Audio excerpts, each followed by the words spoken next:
Kita akan melanjutkan tutorial untuk Odoo part 5 transaksi 2 ya, Odoo software. Silakan disiapkan aplikasinya dan kemudian kita akan melanjutkan transaksi yang terakhir adalah tanggal 2 Februari 2020 kita telah melakukan penjualan kepada pelanggan tunai dan langsung menerima uang sejumlah 5.625.000. Kita akan lanjutkan di tanggal 2 Februari di mana kita juga menerima pelunasan dari piutang Freshcomart senilai 1 juta. Dan untuk penerimaan dan pengeluaran kas, kita sepakatnya menggunakan cash register. Jadi kita inputnya di menu accounting.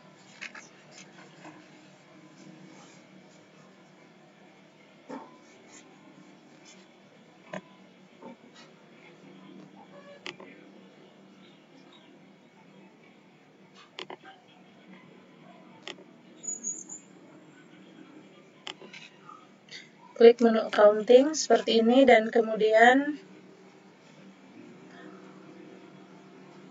maaf ya, ini agak loading, agak gangguan internetnya. Kita kembali ke accounting dashboard dan kemudian klik new transaction.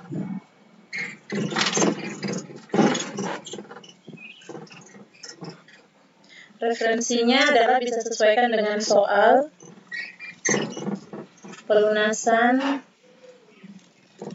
dari Freshcomart. Tanggal transaksi adalah tanggal 2 Februari 2021. Labelnya bisa ditulis pelunasan piutang Freshcomart. Nah, sekarang starting balance kita adalah di jumlah 13.125.000 dan karena ini adalah transaksi yang mengakibatkan jumlah uang bertambah, maka kita add positive amount di sini sejumlah 1 juta.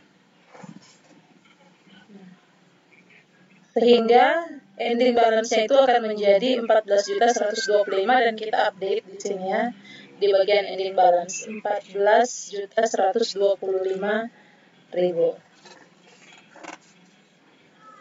Setelah dipastikan benar, kemudian kita klik post ya, di bagian sini ada klik post.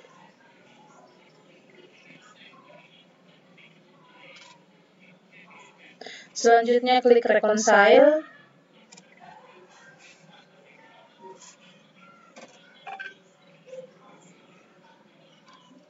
Kemudian kita akan memasangkan counterpart untuk jumlah cash yang diterima sejumlah 1 juta dengan invoice dari Freshcomart.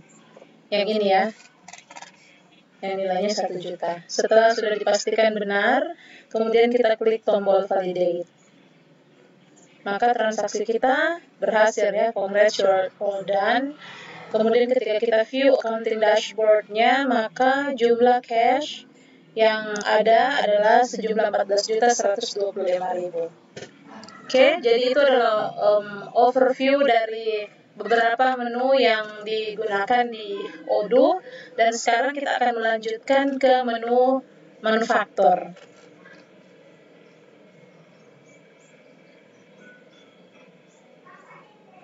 Menu manufaktur misalnya contohnya adalah tanggal 3 Februari perusahaan akan memproduksi roti aneka rasa sebanyak 6.500 pieces. Roti aneka rasa ini diproduksi melalui 2 proses.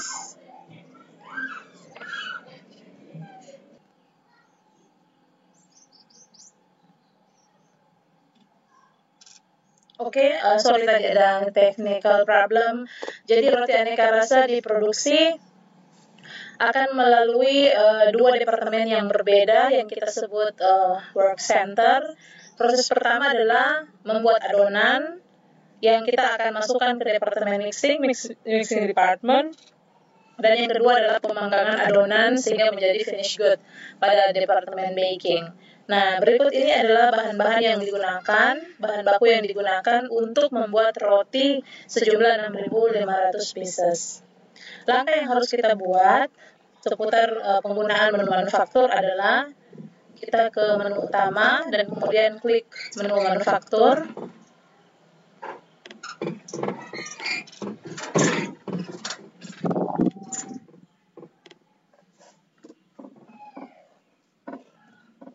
pada tampilan seperti ini, yang harus kita buat terlebih dahulu adalah melihat setting untuk manufaktur.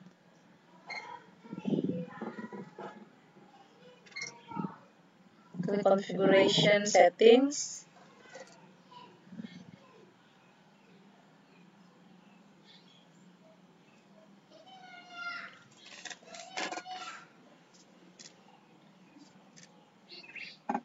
Oke, dan di sini sudah tercentang work orders-nya karena kita butuh untuk membuat work center.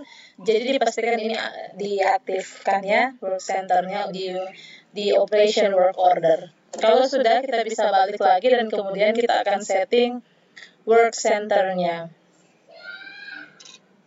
Work center ada di configuration, klik work center.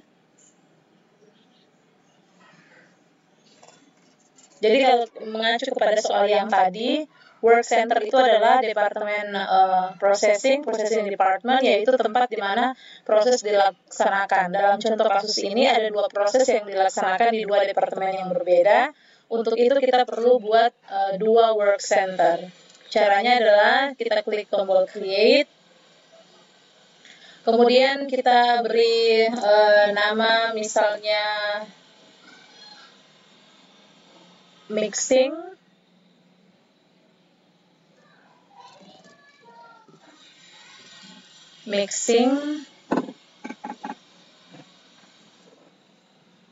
Kodenya misalnya mix. Working hours-nya kita bisa setting ya, anggaplah 40 hours per week. Company kita setting kalau ini adalah multi company, karena ini multi company ada banyak, jadi kita perlu assign ke company yang dimaksud. Kemudian time efficiency di sini persentasi. Jadi kalau 100 itu artinya durasi yang diekspektasi, misalnya waktu pengerjaan adonan di departemen mixing 30 menit, lalu time efficiency yang kita targetkan 100%, artinya kita mengharapkan pengerjaan adonan akan sama dengan waktu yang seharusnya. Jadi kita set saja sesuai dengan simulasi 100%. Kemudian capacity adalah jumlah unit yang dapat diproduksi secara paralel. Artinya jika seperti contoh capacity adalah 500, maka sekali membuat adonan pada departemen mixing akan menghasilkan adonan untuk 500 unit. Jika kita berencana memproduksi 1000 unit, maka akan ada 2 kali produksi adonan pada departemen mixing ya.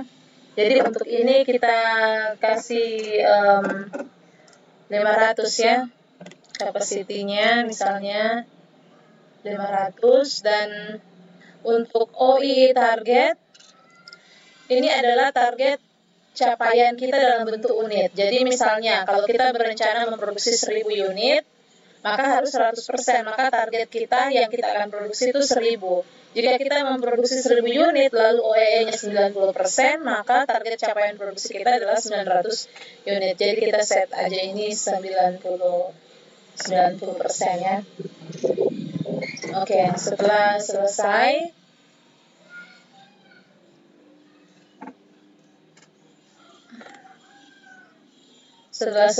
kemudian kita save transaksinya, save untuk settingannya ya.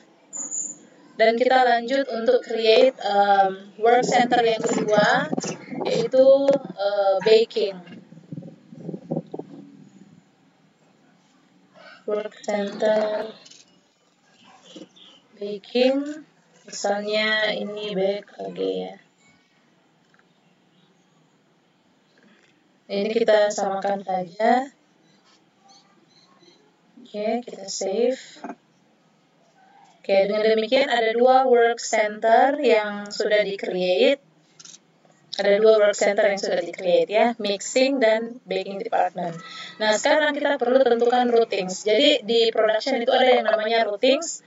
Routings itu adalah tahapan pengerjaan produksi dari awal sampai selesai. Jadi ada jalur yang harus dilewati di dalam proses produksi. Jadi misalnya pertama itu harus buat adonan dulu, baru kemudian pemanggangan. Tidak mungkin pemanggangan dulu baru mixing.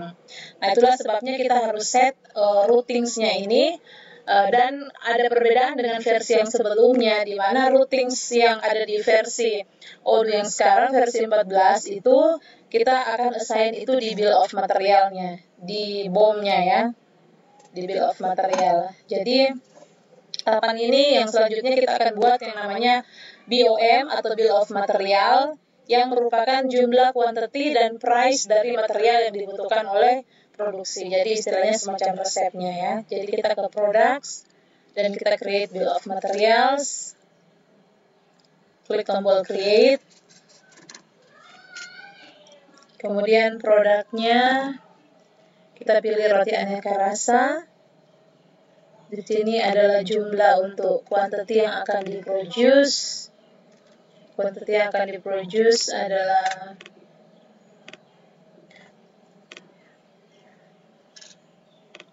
quantity yang akan diproduce 6.500.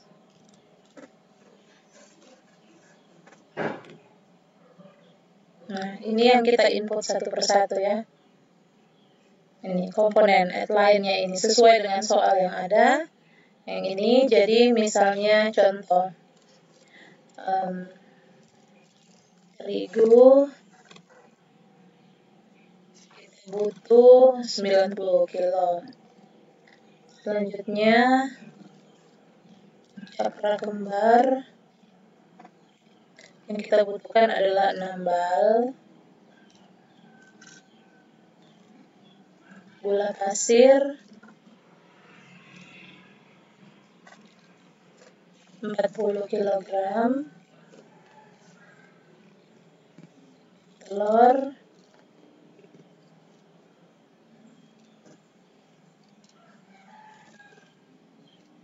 ini harus ekstra hati-hati menginput BOM-nya, karena kalau BOM-nya salah maka akan berpengaruh kepada proses produksi sampai di cost analysis dari harga dari roti ini. Setelah telur, kemudian ragi,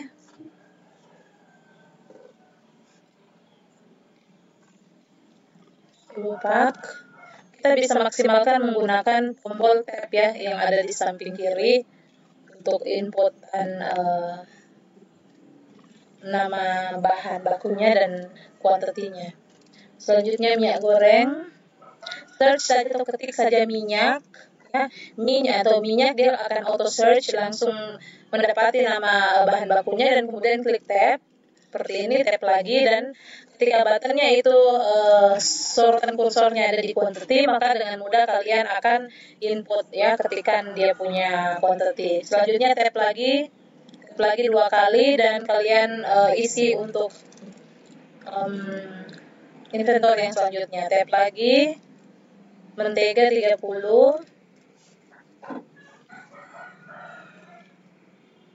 kelapa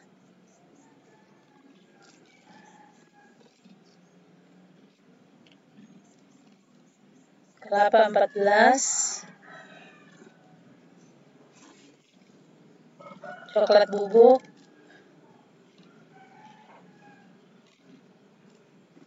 10 pak, keju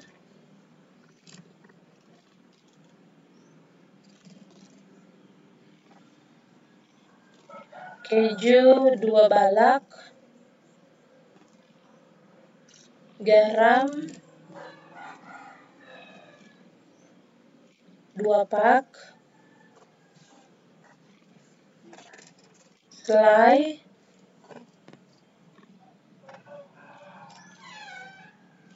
10 dan kemudian plastik ya. Plastik sebanyak 8 pak. Nah, dari sini kemudian kita cek lagi untuk keseluruhan bahan-bahan baku yang akan digunakan. Jadi contoh tepung terigu 90 kilo, cakra kembar 6 bal,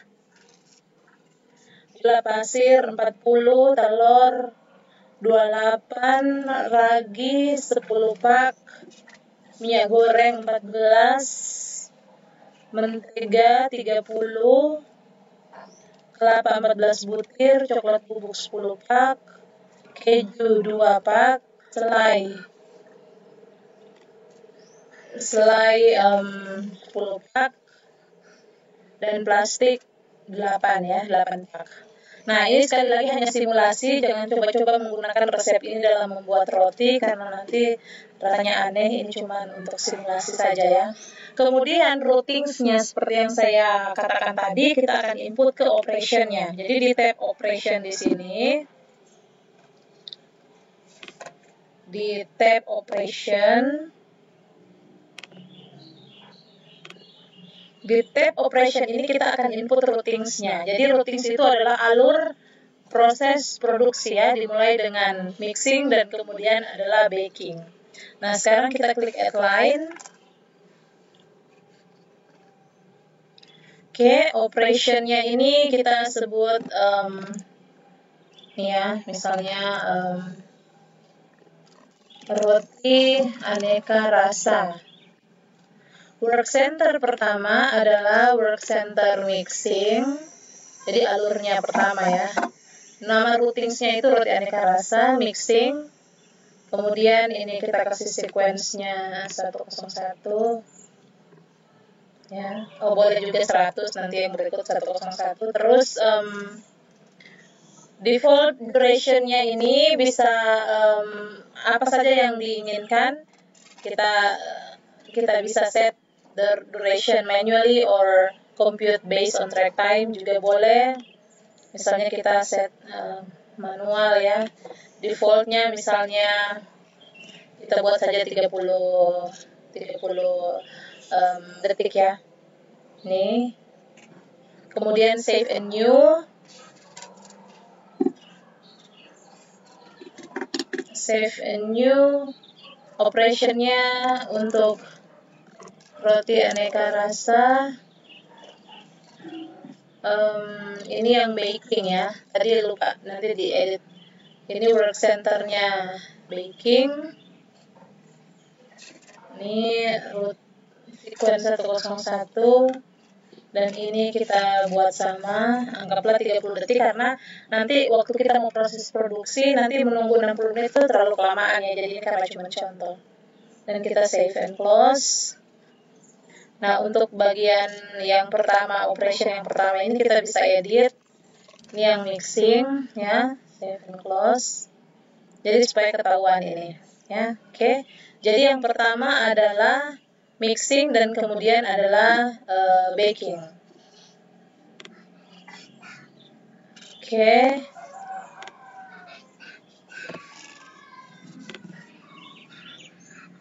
Oke. Kalau sudah selesai bill of materials-nya, kita akan simpan ya, simpan. Save transaksi. Oke, jadi di sini ada satu bill of materials untuk roti aneka rasa. Kalau seandainya kita mau buat misalnya roti coklat khusus, roti coklat brownies misalnya, kita bisa buat bill of material yang lain ya. Kemudian atau roti keju atau apa segala macam. Nah, ini kebetulan roti aneka rasanya ini sama semua ya, kurang dibedakan dengan toppingnya, tapi anggaplah harganya semua sama. Nah, sekarang apa yang kita lakukan untuk order dari pesanan untuk produksi ini, kita akan create yang namanya manufacturing order. Oke, ini belum ada transaksinya, jadi kita harus create manufacturing order.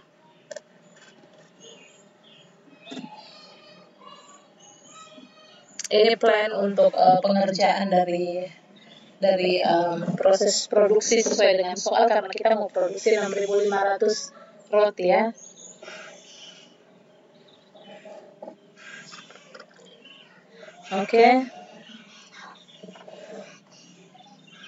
Oke, sekarang kita klik produk yang akan kita produksi adalah roti aneka rasa.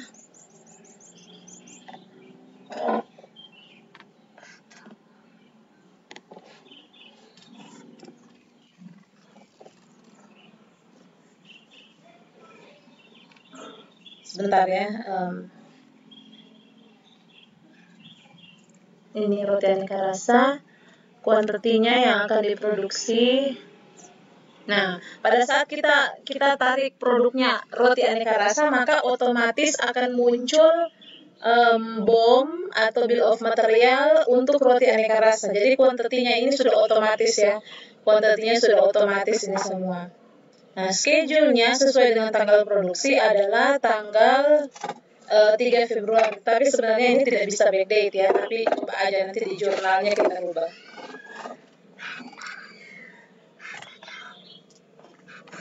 Oke. Nah, pada tahapan ini semua adalah bahan-bahan yang diperlukan beserta work orders atau tahapan produksinya ya.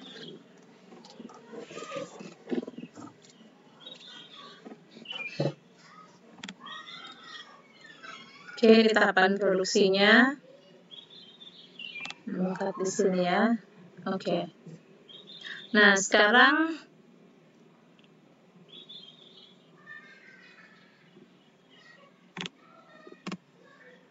kita akan save transaksi ini, manufacturing ordernya.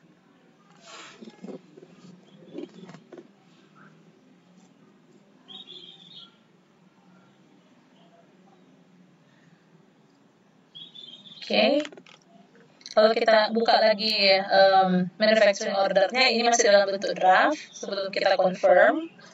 Dan kalau kita sudah pastikan benar bahwa kita akan ada plan untuk memproses produksi roti ini, kemudian kita klik confirm. Klik confirm ya, confirm.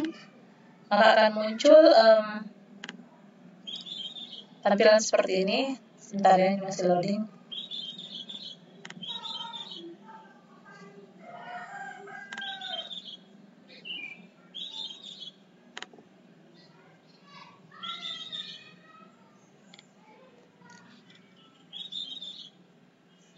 Ya, ini seperti ini. Sekarang kita akan cek availability dulu. Apakah stok yang ada itu cukup? Jadi kita cek availability. Di sini kita klik cek availability. Maaf ya, ini saya harus selalu minimize biar bisa tercentang.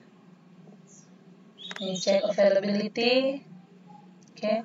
Kalau kita cek availability untuk bahan baku yang akan digunakan, misalnya kita ke bagian komponen, maka kalau dia bilang reserve, berarti ini semua ada ya. Ini semua ada. Reserve itu artinya kalau dia tidak cukup, berarti dia akan nanti diberi tanda merah. Oke, kemudian kita plan, kita klik plan.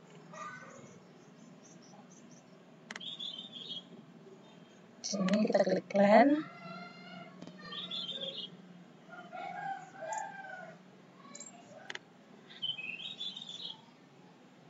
Ya, kita klik plan.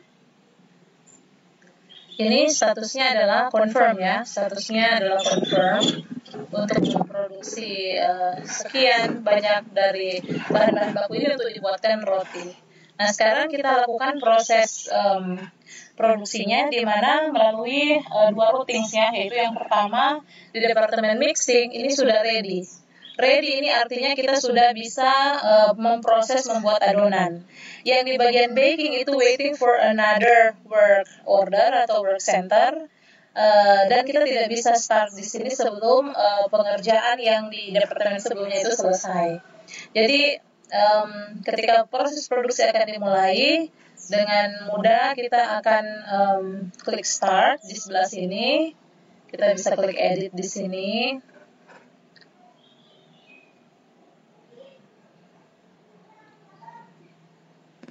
Oke, jadi kita bisa klik dan 6500 yang akan kita produce. Ya. Seperti ini. Kemudian kita bisa klik.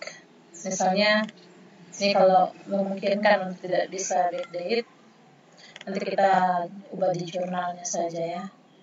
Oke, jadi ini klik start.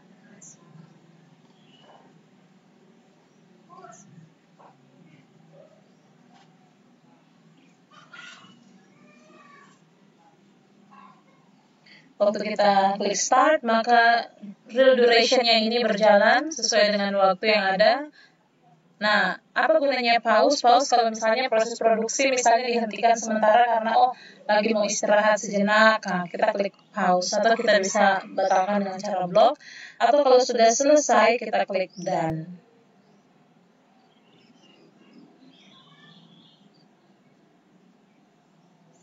Nah, setelah kita klik done, maka proses yang pertama melalui routing mixing ini sudah finish dan kita akan melanjutkan ya pekerjaan dari membuat adonan, kemudian adonan itu akan dipanggang. Nah, itu ada di department baking ya, dan ini sudah ready ya. Kita klik start.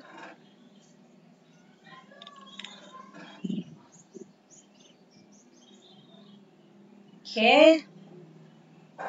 Kita bisa klik pause kalau lagi di pending pengerjaannya, atau misalnya belum waktunya untuk dilakukan pemanggangan karena belum raise adonannya atau apa, dan kemudian kita klik done kalau sudah selesai.